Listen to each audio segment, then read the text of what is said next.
Tonight, the countdown to Super Bowl 49 continues. Both the Seahawks and Patriots have arrived in Arizona. Who does DY like to win it all, and why? And it is the controversy about air that is still dominating the airwaves. It's Deflategate. Is it time to move on, or are there still serious concerns? DY's thoughts, plus your calls as well tonight on After the Game with Darrel Young. Live from News Channel 8, this is After the Game with Darrel Young. With Mother Nature's version of low pressure bearing down on New England, the Patriots landed in Arizona late this afternoon. The hot topic still low pressure, as in Deflategate, which continues to dominate the airwaves. DY, to me, those plane tires on the Patriots look just a smidge underinflated. Somebody get on that, can we, Jim? Welcome to the show. I'm Alex Parker, Darrel Young, DY. DY, how you doing? Good. How you doing? Good. Thanks for being here. Our last show, we started. Redskins were going to be going to the Super Bowl. We're here at the Super Bowl. Redskins aren't in it. Our last show tonight. Thank you all so much for watching and calling us throughout the season. We're going to get you ready for Super Bowl 49. Our number right there, Lawn and Leisure Hotline, 703-387-1020. DY, before we talk about the game, and at some point we will talk about the game, a week ago, Deflategate was just sort of getting, dare I say, pumped up a bit. It's still with us. Frankly, it's pumped up more than ever. Are you surprised we're still in this thing? I am. You look at the situation of, it being a Super Bowl, you try to eliminate those distractions, but I guess Seattle has the upper hand right now in terms of, where they're trying to go and win the Super Bowl because of the distractions off the field that New England's having. So at the end of the day, honestly, I'm going to go with Seattle just because of this. Have you heard a satisfactory explanation about why the Patriots footballs, which before the game, according to the league, were pumped up to the right pressure, and then somehow mysteriously got pretty underinflated during that first half of that game? Have you heard anything that says, okay, that makes sense? I have not, but then again, I look at the history of Belichick and Tom Brady together and what they've done in terms of two Super Bowl wins, 3 in a row, in terms of attending Super Bowls. I'm surprised at the stories, but then again, they did also had the Spygate scandal a couple years ago. So looking at that, you never know what's going to happen. At the end of the day. But I'm surprised because at the end of the day, they win games. And there's all these numbers and wins and losses and cold game fumbles, or all the stats come out now, but they still won the games regardless. They still won the game rushing the ball. So we'll see what happens. Whatever. You practiced the Redskins way back when in August in Richmond. You practiced scrimmage against the Patriots. You saw Belichick and Brady, that dynamic, whatever that is. Tom Brady is a Hall of Fame quarterback. He might be the best quarterback of this generation. He's probably top 2 or 3 or 1 of all time. Do you believe him when he says, yeah, I couldn't tell the difference. I didn't know it was underinflated. This is a master craftsman. What do you make? I believe him because, like you said, the history and the stats show everything. He's definitely going to Canton now. Is it with an asterisk? We'll never know. But he's one of those guys that on a day-to-day basis, having the opportunity to practice with him, he was out there controlling stuff. He was, telling the receivers what to do, all the linemen, where the protections go, where the blitz is going to come from. So he's a smart football player, and regardless if they had to do that with the footballs, does it make it easier to throw the ball? I'm sure it does. I've never been in that situation, but I've seen the way the guy approaches the game, and I was excited to actually learn from him and understand what it takes to be a winner in this league. And they do it on a consistent basis, year in and year out. Even when he wasn't there, and I guess it was the 2011 season. I don't remember. Matt Castle took over, and they still won 11-5. They didn't make the playoffs, but 11-5 football team. It's got to be the system, too. So bringing Belichick into the mix, those two guys, together, I can't say they're a dynasty because they haven't won the Super Bowls to prove it. But at the end of the day, they're a great football team who everyone respects, year in and year out. Assuming that they would have won the game against the Colts anyway, and we'll never know what would have happened if the balls were inflated properly for the entire game. But I think common sense says they were going to win that game regardless of, they could have been using baseballs, they would have won the game. If you're the other team, would this continue to irk you that, I don't care how many points you lost by, if the other team, it comes out, intended to bend the rules, if not break them, how would that sit with you as an opponent? It would be frustrating. At the same time, your defense has to make plays. You got to put yourself in a situation. They didn't cheat with their shoes. They didn't have different cleats on that those guys had. So, they had the same traction as the Colts players, the Patriots players, and they just didn't do what it took, and they had an offensive lineman score a touchdown. So, it is what it is. They just made plays at the appropriate time, and it sucks because, like you said, the balls were deflated and stuff like that. But the game's played on the field. You got to make plays. Your defense has to stop the run, which they didn't. There's a lot of situations that they didn't be the team that they were throughout the year to win that game. Are you surprised that the league has not done anything? They've investigated it. Are you surprised that nothing's come out?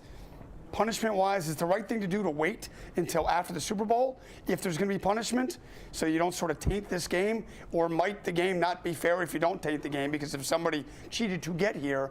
What do you think the league should do, DY? Well, I don't understand. I don't know what you can do in this situation. Are you going to take the game away from the Patriots? Well, they won the game. Like I said, they had 3 rushing touchdowns, regardless of, if you take away all their passing touchdowns. You look at, like I said, the Colts didn't play it well at all, and they were on the road in Foxborough, and then, they didn't do anything to win the game right. But me as a player, I would be frustrated, but we didn't make plays that were out there for us, and we didn't win on the field, and it is what it is. You can't do anything about it. You can't take it back. We could talk about it after the season, and I'm sure there'll be some punishments. When you go to court, it takes a while, even when you get a ticket, it takes a month to figure it out, So, I can't sit here and say that they should be punished right now. They have to, investigate and make sure everything's right. And they're saying that, scientists and experts are coming out and saying the ball's this, ball that, the weight, and all that stuff. It is what it is. It happened already. They just got to go win the Super Bowl, and if they win, then there'll be a problem, I'm sure, but they still won. 703-387-1020, our lawn and leisure hotline. On line 2 is Bob in Prince George's County, Maryland tonight. Hi, Bob. What's up? I don't understand, who brought this up in the first place. No one's ever said who brought this up. Who brought it up? Besides throwing and catching a football, you have to run with it, you have to tackle, you have to hit. This is a bunch of baloney. And I think the coach are laughing away to the bank. This is ridiculous. Okay. Thank you, Bob, in Prince George's County. I would sort of beg to differ, DY, with Bob in that fans, I think, want to know that the integrity of the game is intact. And Spygate has a lot to do with this. If this was the Cleveland Browns doing this and there was no sort of history, I think it would be a different animal. This is the Patriots. This is the most prolific passer, along with Peyton Manning, in the last 15 years. This is Belichick. Are we overdoing this, DY? I don't think you could say you're overdoing it because of the history of, the Patriots and Belichick and what they've done in the past. And, even going back, as far as Sean Payton a couple years ago with the Bounty Gate and all that stuff. They addressed that situation after the season, So there's going to be reports. You got, let the NFL handle it. We can't do anything about it. To answer Bob's question, I don't know where it came from. Maybe DeQuell Jackson said it, when he intercepted the ball from Gronkowski. I don't know, but, it came out during the game, and it sucks when, when you lose the game to say that because you're trying to, people think you're making up every excuse to, basically, I guess, put in place for why you lost. Keith is on line 1 tonight. He is in Centerville, Virginia, on our lawn and leisure hotline. Hi, Keith. What's up? How you doing? Good. Actually, you know what? I always want to comment. I don't understand why they didn't have more control or security about the balls and how they got underinflated. Anyhow, I don't get the whole thing. But what I was going to ask you was, who do you think's going to win the game? The Patriots or the Seahawks? I want to get your guys' opinion. Thank you, Keith in Centerville. DY, we're going to break this down. We're going to tease that. You've sort of mentioned the Seahawks. As we go through the show, we will sort of get DY's thoughts on each team. I want a winner, please, DY, and a score for the game. We'll save that for later in the show. You have like 2 segments to think about this. 703-387-1020. Dorothy is on the line. Stay on the line, Dorothy. We will get to you after this break. DY, Alex Parker, it's After the Game with Darrel Young, getting you ready for Super Bowl 49. Don't go away.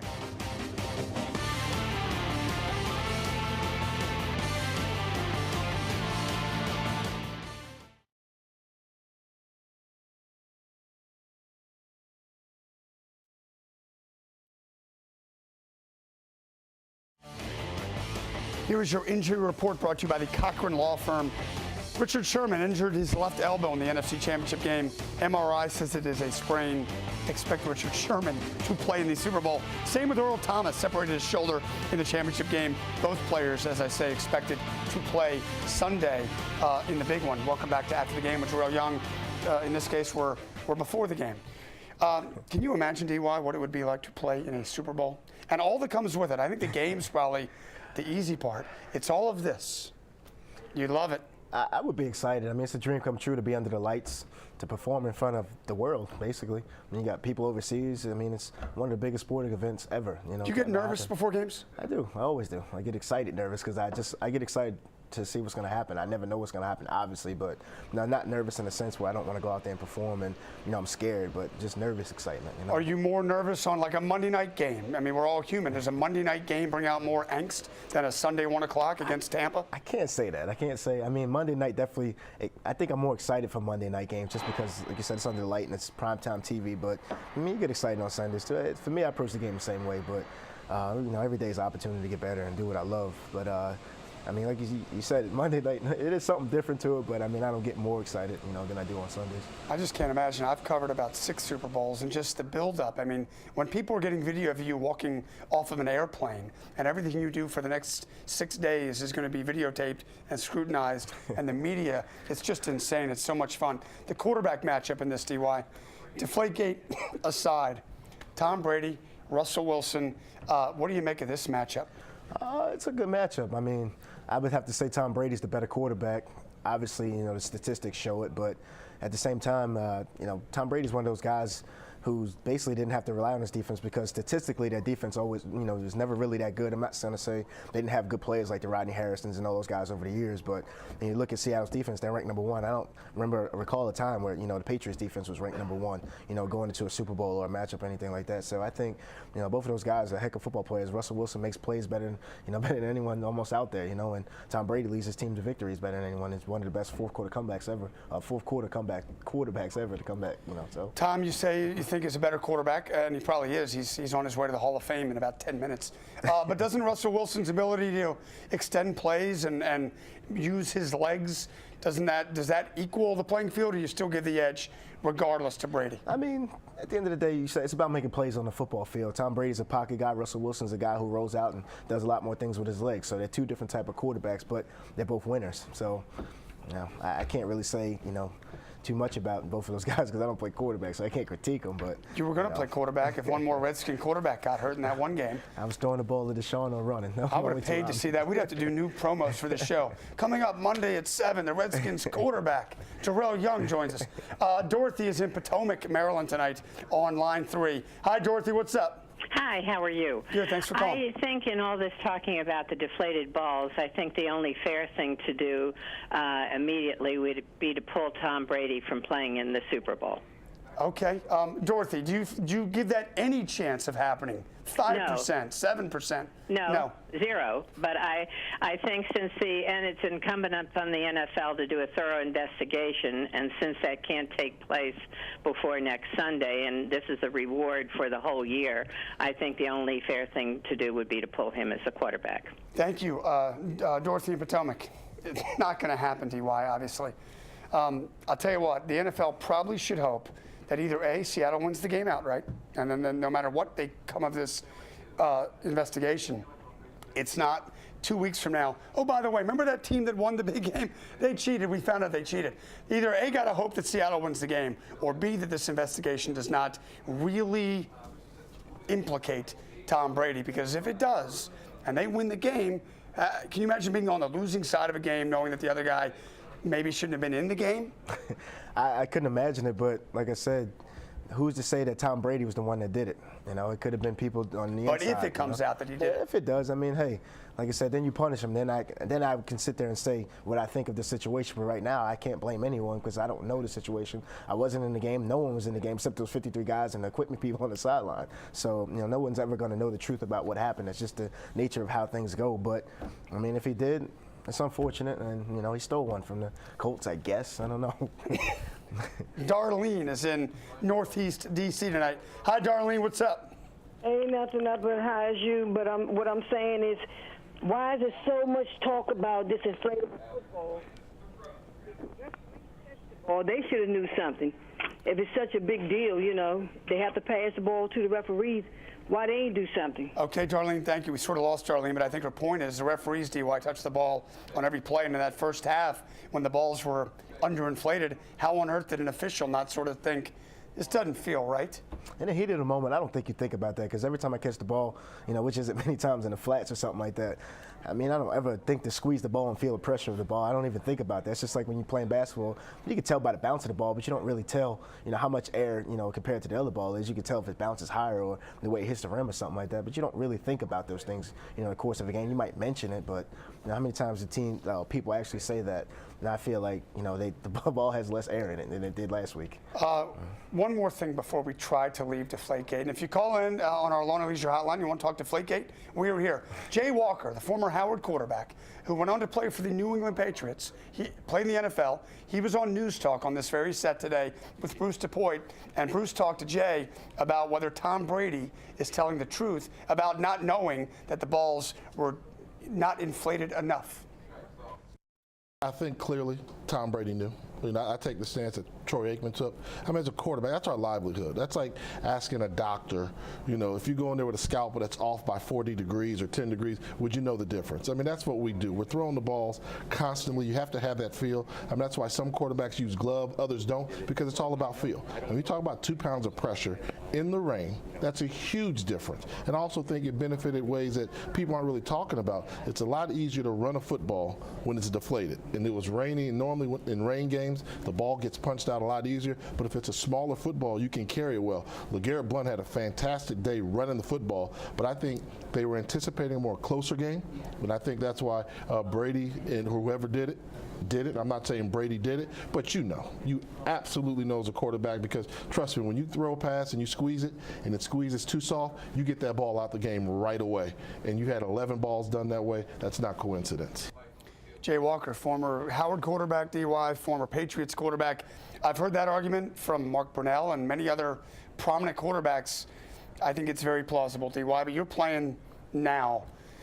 Do you think Kirk Cousins would know the difference between 13 pounds per square inch and 11? I mean, I don't know. Like I said, I don't play quarterbacks. I don't go out there and squeeze the ball before the game and attempt to throw it. And I don't think about that stuff, but I'm pretty sure they'll know the difference in 2 pounds. 2 pounds is a lot, but then again, when you get on the scale, can you tell the difference between 248 and 250? So I don't know.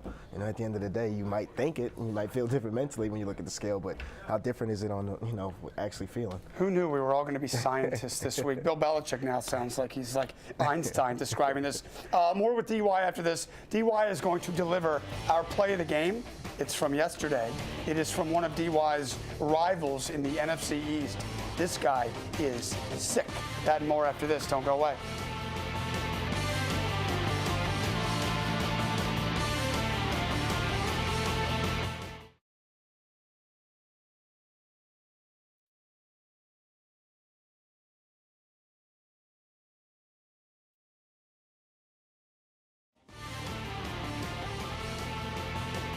For the final time this season, here's a Normandy Carpenter player of the game, the Pro Bowl in Arizona, and this guy is going to be a star, hopefully not against us. Odell Beckham Jr. with the great diving catch. Odell Beckham Jr. in the Pro Bowl has your Normandy Carpenter player of the game. The diving catch, not a lot of folks dive in the Pro Bowl. I wouldn't want to get hurt. DY, this guy, if you stay with the Redskins and he stays with the Giants, you're going to be dealing with this fella for like 10, 15 years. Some of his best stuff, DY, was before the game. I've never seen somebody catch balls with one hand. Have you seen this guy catch these balls during warm-ups, just kind of like snag him out of the air? I actually did. When we played against him, he was out there doing it, and I thought he was just doing it for show, but then he had the ridiculous catch. I mean, a couple weeks before we played them. He's one of those guys that, has that talent. I see him kicking field goals, too. I mean, what can't the guy do right now? I just hope he doesn't. Like you said, I don't have the privilege to guard him. I hope I don't. If I go in, that means we have no one left, so I don't ever want to be in that situation. But he's a heck of a football player. He reminds me, the way he adjusted the ball, him and Deshaun are kind of similar, in terms of going to get the ball in the air and stuff like that. And he's one of those guys who's going to be around. If he stays healthy, I mean, he's going to be a heck of a football player, and he already is one. Quickly, Jim is in Germantown, Maryland on line one. Hi, Jim. What's up? Yeah, in reference to this problem with the Patriots, I think it's evident that somebody in the organization, whether it be player, coach, whoever, ball boy, has something to do with the deflation. And I think the penalty should be, once this is borne out, should be a fine. And if it's a player, such as maybe the quarterback, that contributed to this, should sit out a number of games in the 2015 season. Okay, Jim in Germantown, thank you. That sounds good, DY. You think your owner wouldn't pay $500,000 if he knew it was going to help him get to a Super Bowl? He would drop that. It would be gone already. Yeah. We're going to find somebody. We're going to find somebody. What's money to these folks? And suspending Brady, if it happens next year against the Browns and the Bills, if he's got another Super Bowl ring that maybe he wasn't supposed to have, I don't know what you can do. The toothpaste it's out of the tube now, DY. I agree with you. I don't think you can, can't say too much because I'm a player still, but I don't think you can, find the money because that's not really going to do anything. It's going to defeat the purpose. But like I said, if it is true, I don't know, maybe a Sean Payton treatment. I don't know. We'll see what happens. The league should know that DY does not like being fined. The fines do affect DY profoundly. 703-387-1020, our Lawn and Leisure hotline. You have 2 minutes, DY, during the break. I need you to come up with a winner for Super Bowl 49 and a score. We will have that after this. Don't go away.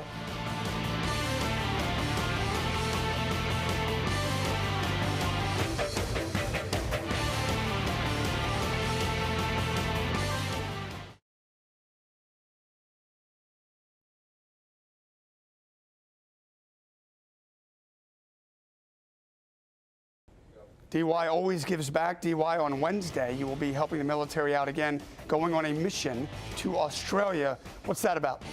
Just giving back to the troops, watching the Super Bowl with the troops, and like I said, my brother's been a server in the military for 17 years now. So this is my way to give back to him to show my appreciation, let him know that everything that I do on a daily basis is based on what he does, and his effect in life impacts me, and what he does for his country. So quickly, who's going to win? What's the score? Seattle 27-23. Seattle 27-23. DY's pick for the bowl. Great season, man. Thank you so much. Pleasure. Have a safe trip. Thank you all. We'll see you soon.